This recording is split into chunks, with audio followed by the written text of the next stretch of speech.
City India news, महाराष्ट्रातील लोकप्रिय news channel.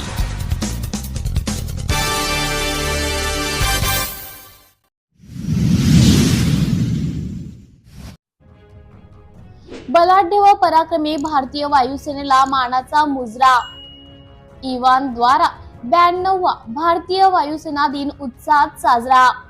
नभपृष्ठ Deeptam अर्थात गर्व व अभिमानाने आकाशाला स्पर्श करण्याचे सामर्थ्य असलेल्या भारतीय युवा सेनेचा आज 92वा वाढदिवस।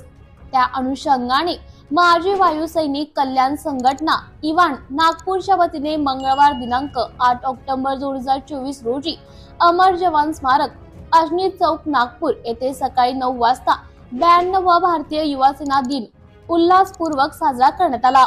सर्वप्रथम हुतात्मा अमर जवानांना श्रद्धांजली अर्पण करून त्यांच्या प्रति कृतज्ञता व्यक्त केली गेली। तत्पश्चात उपस्थित माजी सैनिकांनी आपला सेनेतील आपला अनुभव प्रस्तुत केला व आपल्या जुन्या आठवणीला उजाळा दिला। आज भारतीय युवा सेना जगातील तिसरी शक्तिशाली युवा सेना आहे। अशा या बलाढ्य व पराक्रमी वायुसेनेच्या ताकदीमुळे आज कोणताही देश भारताकडे वाकड्या नजरेने पाहण्याचे धाडस करीत नाहीत। आजच्या या आधुनिक व शक्तिशाली वायुसेनेचा मजबूत पाया ठेवण्यात ज्या माजी सैनिकांनी काही वर्षाआधी आपले योगदान दिले, त्या भारतीय वायुसेनेला इतकी शक्तिशाली झाल्याचे बघून सर्व माजी वायुसेना गौरवान्वित झाले होते। या कार्यक्रमात व्हाईस ऍडमिरल अशोक ठाकरे अध्यक्षस्थानी होते। सैनिकांची फक्त राष्ट्रीय सणाच्या दिवशी आठवण केल्या जात असल्याची खंत आपल्या भाषणातून व्यक्त केली। मेजर जनरल अच्युत देव रिटा व ब्रिगेडियर सुनील गाव पांडे रिटा यांनी विशेष अतिथी पद भूषवले व त्यांनी आपल्या भाषणातून सर्वांना वायुसेना दिवसाच्या शुभेच्छा दिल्या। Wing commander SK Jain Rita यांनी आपला वायुसेनेचा अनुभव सांगत शुभेच्छा दिल्या। इवानचे अध्यक्ष लक्ष्मीकांत नांद्रुणकर यांनी स्वागतपर संबोधन केले व सचिव अजय गाडवे यांनी प्रास्ताविक केले। गुरुदत्त खातखेडे यांनी सूत्रसंचालन केले व सुधाकर सार्वेनी आभार प्रदर्शन केले। कार्यक्रमाला इवानचे सर्व पदाधिकारी तसंच सर्व सदस्य व इतर वेटरन संघटनेचे पदाधिकारी, तीनही दलाचे माजी सैनिक, इवान महिला मंडळाच्या सदस्या, बहुसंख्य नागपूरकर उपस्थित होते। देशभक्तीपर उद्घोषणाने संपूर्ण अजनी परिसर दुमदुमून गेला होता। सिटी इंडिया न्यूज साठी प्रतिनिधी Sharad Kabade, Butibori. Office bearers, admiral Thackeray sir, general Dev sir और सब उपस्थित सज्जन, मुझे आप सबने आज यहाँ पे बुलाया उसके लिए बहुत बहुत धन्यवाद। और एयरफोर्स की 92वीं जयंती के ऊपर मैं हम सबको शुभकामनाएं देता हूँ। और जैसा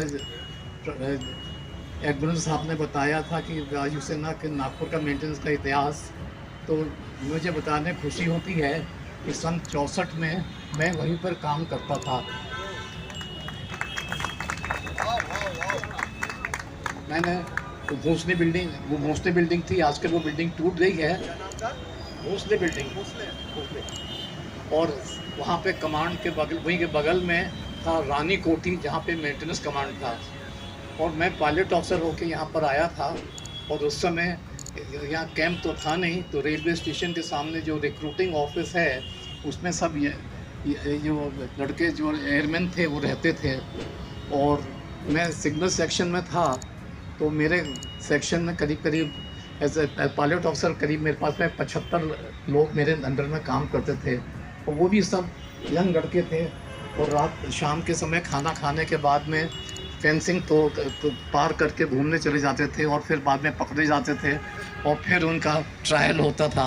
तो लोग कहते थे कि सिग्नल सेक्शन के लोग बहुत अनडिसिप्लिन हैं, लेकिन वो सब यंग लड़के थे, उनको घूमने घामने का शौक़ था, कहीं से भी आए थे।